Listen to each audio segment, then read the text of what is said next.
اللہم ربی زدنی علما والحقنی بالصالحین۔ اعوذ باللہ من الشیطان الرجیم، بسم اللہ الرحمن الرحیم۔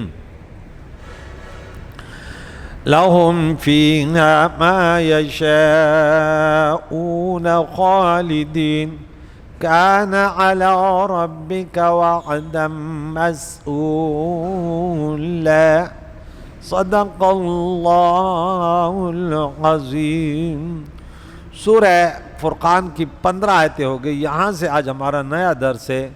گزشتہ درس یہ بہتر ہے یا جو ان کے جہنم کی چنگاڑ اور فریاد کریں گے وہ سن کے موت پکاریں گے، یا وہ بہتر ہے؟ تو بولے یہ بہتر ہے، تو پھر اس کے لیے تیاری کرو۔ لہم، ان جنتیوں کے لیے جنت میں کیا ہے؟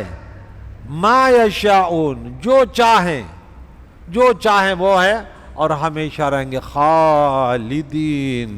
کان علی ربک وعدا مسئولا، یہ تمہارے رب کے ذمہ کرم پر مانگا ہوا وعدہ ہے۔ یعنی جنتیوں کے لیے جنت میں ان کے مرتبے کے مطابق ہر وہ نعمت اور لذت ہوگی جو وہ چاہیں۔ لکم فیہا ما تشتہی انفسکم ولکم فیہا ما تدعون، اور یہ اس میں ہمیشہ رہیں گے۔ مانگے ہوئے وعدے سے مراد وعدہ مسئولہ، مراد کیا ہے؟ وہ وعدہ مانگنے کے لائق ہے، یا اس سے مراد وہ وعدہ ہے جو مومنین نے دنیا میں یہ عرض کر کے مانگا، ربنا آتنا فی الدنیا حسنہ وفی الآخرۃ حسنہ وقنا عذاب النار۔ سورہ نمبر 2، پارہ نمبر 2، آیت نمبر 201۔ یعنی اے ہمارے رب، ہمیں دنیا میں بھلائی عطا فرما اور ہمیں آخرت میں بھی بھلائی عطا فرما، یا یہ عرض کر کے مانگا، ربنا وآتنا ما وعدتنا علی رسولک، اے ہمارے پروردگار، اے ہمارے رب، اور ہمیں وہ سب عطا فرما جس کا تو نے اپنے رسولوں کے ذریعے ہم سے وعدہ فرمایا، وہ ہمیں عطا فرما۔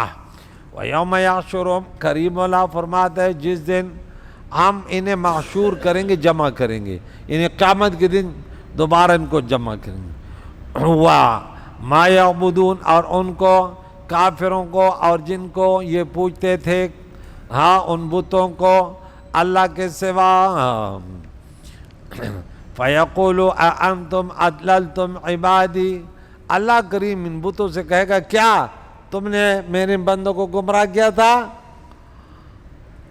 ہؤلاء، یہ جو ہیں، ام ہم ضلوا السبیل، یا خود یہ بھٹکے ہوئے اور گمراہ ہیں۔ یعنی جس دن اللہ تعالیٰ مشرکین کو اور ان کے باطل معبودوں کو، جن کی یہ اللہ تعالیٰ کے سوا عبادت کیا کرتے تھے،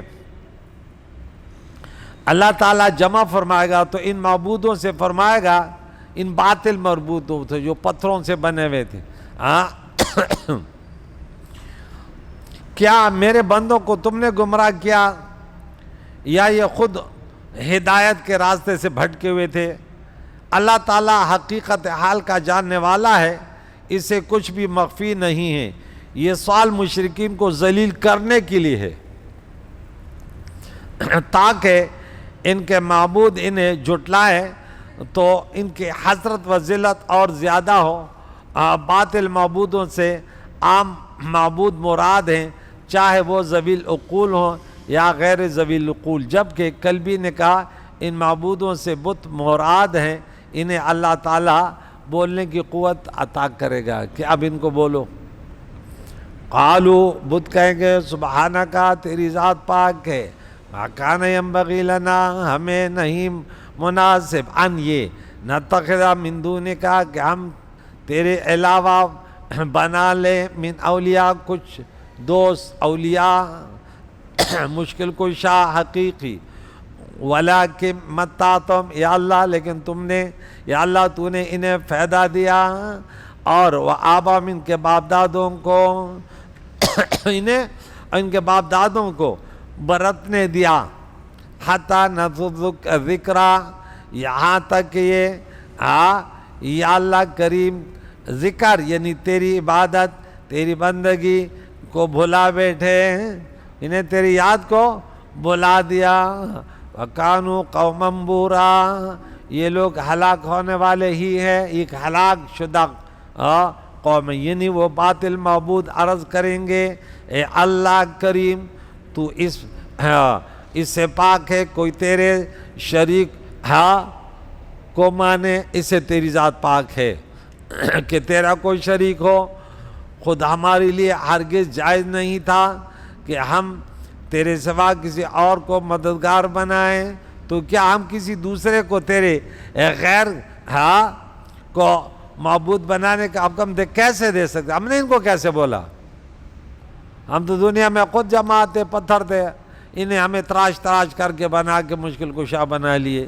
ہم تیرے بندے ہیں، لیکن تو نے انہیں اور ان کے باپ دادوں کو دنیا سے فائدہ اٹھانے کا موقع دیا اور انہیں اموال، اولاد، لمبی عمر، صحت و سلامتی عنایت کی، یہاں تک کہ غفلت میں پڑے اور انہوں نے تیری یاد کو بھلا دیا اور تیری نعمتوں کو یاد کرنا اور تیری آیتوں میں غور و تدبر کرنا چھوڑ دیا، اور انہوں نے اپنے برے اختیار کی وجہ سے اپنے انہوں نے برا اختیار کیا نا، تیری بندگی کو اختیار نہیں کیا، اس کی وجہ سے ہدایت کے اسباب کو گمراہی اور سرکشی کے ذریعے بنا لیا، اور یہ لوگ تیرے ازلی قضاء میں ہلاک ہونے والے ہی تھے، یہ برباد ہو گئے۔ فَقَدْ كَذَّبُوكُمْ، تو بے شک انہوں نے تمہیں جھٹلایا، بِمَا تَقُولُونَ، جو یہ بت پرستوں نے جو کہا، بتوں نے خود ان کو جھٹلا دیا، اور شیطان بھی جھٹلائے گا، جو سورہ ابراہیم میں آیت نمبر 22 پڑھا کہ میں نے تو تمہیں ویسے بھی وہ کیا، اللہ کا سچا وعدہ تو تم چھوڑ گیا، اب میں تمہاری کوئی فریاد نہیں کر سکتا۔ فَمَا تَسْتَطِيعُونَ صَرْفًا وَلَا نَصْرًا، تو ان معبود نے تمہاری بات کو جھٹلا دیا، تو اب تم نہ عذاب پھیرنے کی طاقت رکھو گے اور نہ اپنی مدد کر سکو گے، صرفاً عذاب کو پھیرنے کی، ولا نصر مدد کی۔ وَمَنْ يَظْلِمْ مِنْكُمْ، جو ظلم کرے گا تم میں سے، یعنی شرک میں مبتلا ہوگا، نُذِقُهُ عَذَابًا كَبِيرًا، ہم انہیں بڑا عذاب چکھائیں گے، یعنی جب کفار کے باطل معبود جواب دے لیں گے تو اللہ تعالیٰ مشرکین سے فرمائے گا اے مشرکو، تم نے اپنے معبودوں کو خدا کہا اور انہوں نے تمہیں جھٹلا کر جواب دیا، اب یہ بت نہ تمہاری مدد کر سکیں گے نہ ہم کریں گے، اور نہ تم ایک دوسرے کی مدد کر سکو گے، اور تمہیں جو ظالم یعنی کافر اور کافر گر ہے، یہ خود کافر ایک دوسروں کو کافر بناتے، اس کو کافر گر کہتے ہیں، ہم اس جہنم میں سب کو جمع کریں گے۔ تو دیکھ، اس سے ایک بات یہ بھی پتہ چلا کہ مسلمانوں کے مددگار ہوں گے، کافر کا کوئی مددگار نہیں ہوگا، لیکن مسلمان کا ہوگا، نابالغ بچے، شہداء، علماء، قرآن پاک، ماہ رمضان اور حضور علیہ السلام کی شفاعت، وہ تو گناہ کبیرہ کے مرتکبین کے لیے۔ وَمَا أَرْسَلْنَا قَبْلَكَ مِنَ الْمُرْسَلِينَ، اور ہم نے تم سے پہلے کوئی مرسلین انبیاء نہیں بھیجے، إِنَّا إِنَّهُمْ لَيَأْكُلُونَ الطَّعَامَ، یہ بھی ایک سوال مقدر سے جواب دیتا ہوں، مگر جتنے بھی بھیجے وہ کھانا کھاتے تھے، وَيَمْشُونَ فِي الْأَسْوَاقِ، اور بازاروں میں گھومتے تھے، تجارت کاروبار بھی کرتے تھے، وَجَعَلْنَاكُمْ بَعْضَكُمْ لِبَعْضٍ فِتْنَةً، اور ہم نے تمہارے بعض کے لیے فتنہ، ذریعہ امتحان بنایا، اتصبرون، کیا تم صبر کرو گے، وَكَانَ رَبُّكَ بَصِيرًا، اور تیرا رب دیکھنے والا ہے، کیا تم صبر کرو گے؟ اب نہیں کرو گے تو اتصبروا لا تصبروا برابر ہے۔ اب اس آیت میں کفار کے اس طعن کا جواب دیا گیا جو انہوں نے پیارے آقا دو جہان پر کیا تھا کہ وہ بازاروں میں چلتے ہیں اور کھانا کھاتے ہیں۔ یہاں بتایا گیا کہ یہ امور نبوت کے منافی نہیں ہے، بلکہ تمام انبیاء علیہ السلام کی مستقل عادت تھی، لہذا یہ اعتراض محض جہالت اور عناد پر مبنی ہے۔ انبیاء جتنے بھی آئے ان کے بچے بھی تھے، ان کی بیویاں بھی تھے، کاروبار بھی کرتے تھے، بازاروں میں بھی جاتے تھے، کھاتے بھی تھے، سوتے بھی تھے، پیتے بھی تھے۔ اگر یہ نہ ہوتا تو تمہارے لیے ان کی زندگی میں نمونہ کیسے ہوتا تھا؟ تم پھر ان کے نقش قدم پر کیسے چلتے؟ ہم جنس ہونا ضروری ہے نا۔ اب دوڑ لگا رہے ہو، ایک نے کیا کہا 70 موٹر سائیکل اٹھائی اور دوسرے نے فجارو گاڑی 1500 سی سی والی اٹھائی، تو سب لوگ بولیں کہ بیوقوف ہے بھائی، یہ 70 اور وہ کیا دماغ خراب ہے کیا؟ یہ تو ساتھ کر گزر بھی جائے تو وہ 10 خربازیاں کھا لے گا۔ مقابلے کے ہم جنس ہونا چاہیے، تربیت کے لیے ہم جنس ہونا چاہیے۔ اگر وہ ایسے ہوتا تو پھر کہتے ہم اس سے کیسے تربیت حاصل، ہمارے جیسا ہوتا تو ہمیں سیدھا راستہ، وہ تو نہ کھانے کی ضرورت ہے، نہ پینے کی ضرورت ہے، نہ اس کی ضرورت ہے، نہ اس لیے وہ اللہ کی عبادت بھی کر سکتے، سب کچھ کر سکتے، ہمارے اندر یہ طاقت کہاں؟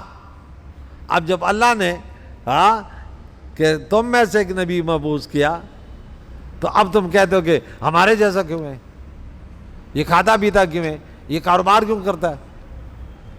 یہ تمہیں سکھانے کے لیے۔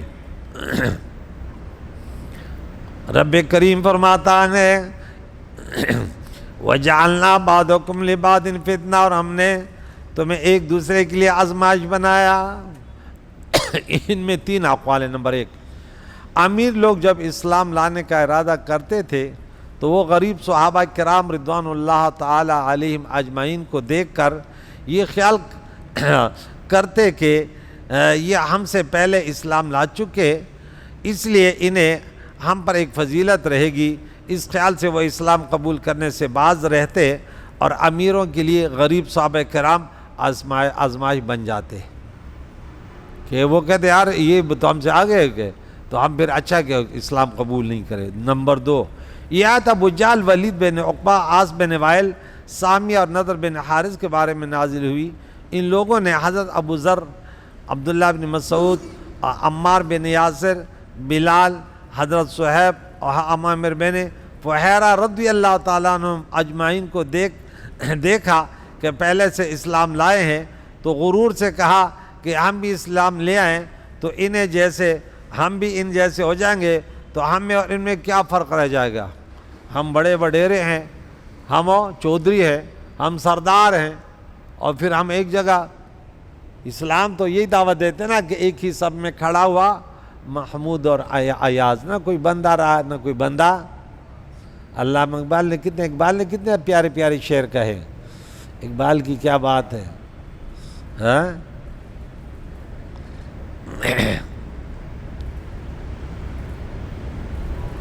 نمبر 3، یہ آیت مسلمان فقراء کی آزمائش میں نازل ہوئی جن کا کفار قریش مذاق اڑایا کرتے تھے اور کہتے تھے کہ تاجدار رسالت صلی اللہ تعالیٰ علیہ وسلم کی پیروی کرنے والے یہ لوگ ہیں جو ہمارے غلام اور کمزور ہیں۔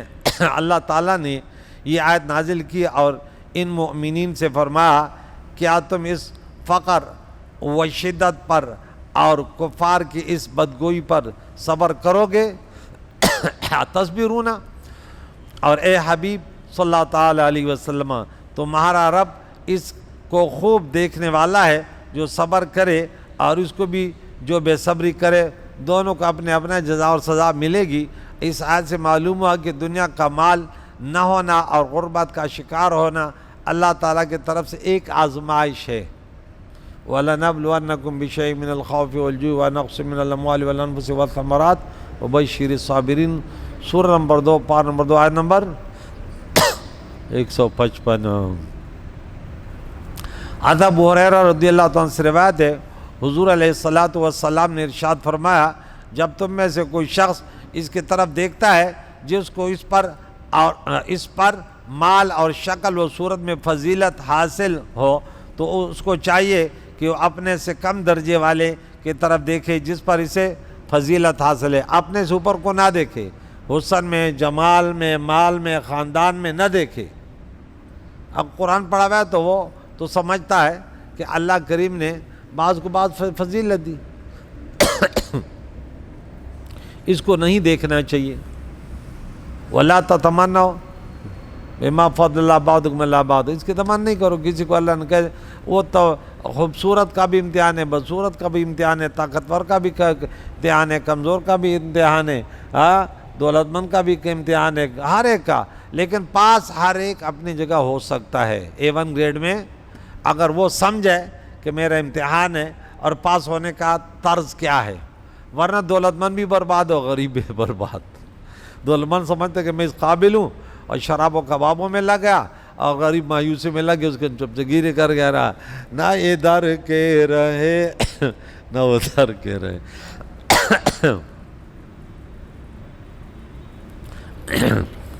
ابو ہریرہ رضی اللہ تعالیٰ عنہ سے روایت ہے, پیارے آقا دو جہاں نے ارشاد فرمایا, اپنے سے کم حیثیت والے دنیا کے اعتبار سے اس کو دیکھو, اور جو تم سے زیادہ حیثیت کا ہے دین کے اعتبار سے اس کو دیکھو. جو زیادہ ہے دین کے اعتبار سے اس کو دیکھو, اس کے پیچھے چلو, اور دنیا میں جو تم سے کمزور ہے. اور عبداللہ بن عمر رضی اللہ تعالیٰ عنہ سے روایت ہے, حضور علیہ السلام نے ارشاد فرمایا, دو باتیں ایسی ہیں جن میں وہ پائی جائیں تو اللہ تعالیٰ اسے صابر و شاکر لکھتا ہے, اور جس میں یہ دونوں خصلتیں نہ ہوں اسے اللہ تعالیٰ صابر و شاکر نہیں لکھے گا. نمبر 1,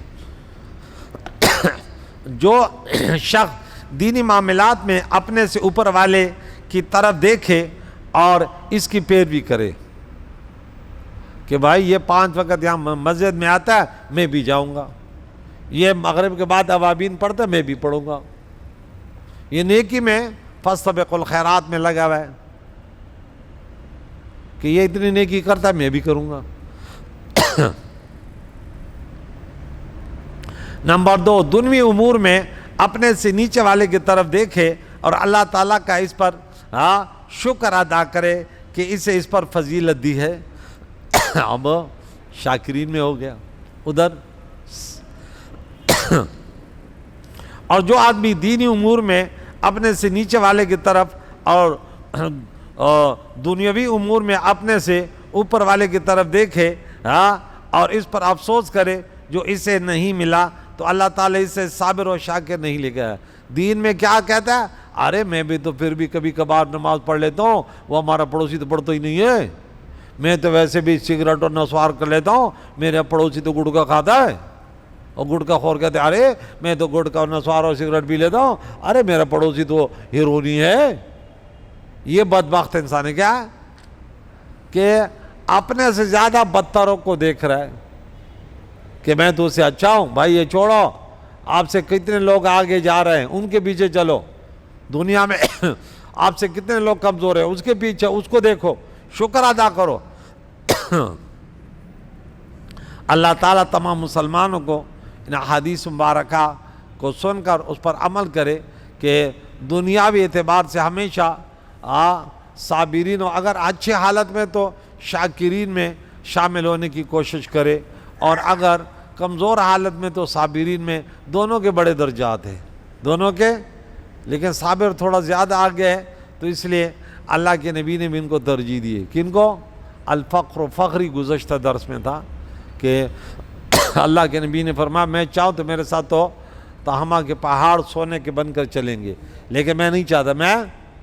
میں تو کہتا ہوں کہ ایک دن میرا رب دے, میں کھا لوں تو شکر ادا کروں, دوسرے دن بھوکا رہوں تو صبر کرتا رہوں.